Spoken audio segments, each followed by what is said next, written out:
পাকিস্তানে ভারতের ক্ষেপণাস্ত্র হামলায় অন্তত ৮ জন নিহত এবং ৩৫ জন আহত হয়েছেন।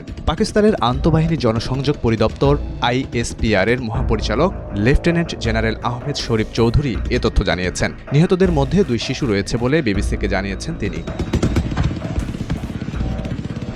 পাকিস্তানের আইএসপিআর এর মহাপরিচালকের বরাত দিয়ে বার্তা সংস্থা রয়টার্স জানিয়েছে, ভারতের এই ক্ষেপণাস্ত্র হামলার ঘটনায় ২ পাকিস্তানি নিখোঁজ রয়েছেন।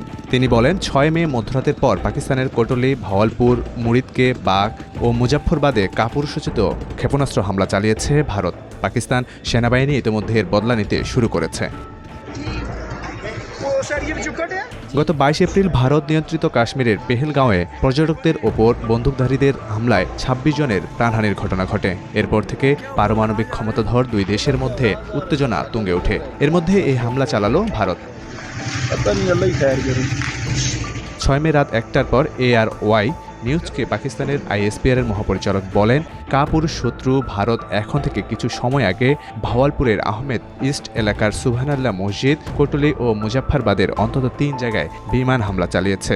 পাকিস্তান এর সমুচিত জবাব দেবে উল্লেখ করে দেশটির এই সেনা কর্মকর্তা বলেছেন, এই ঘৃণ্য উস্কানি জবাব ছাড়া পার পাবে না। ইতিমধ্যে পাকিস্তানি বাহিনী স্থল ও আকাশপথে এই হামলার জবাব দিচ্ছে বলে জানিয়েছেন তিনি।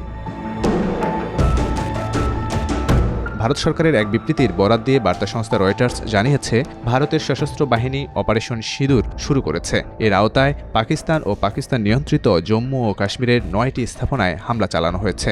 পাকিস্তানের সামরিক বাহিনীর কোনো স্থাপনাকে এই অভিযানে নিশানা করা হয়নি।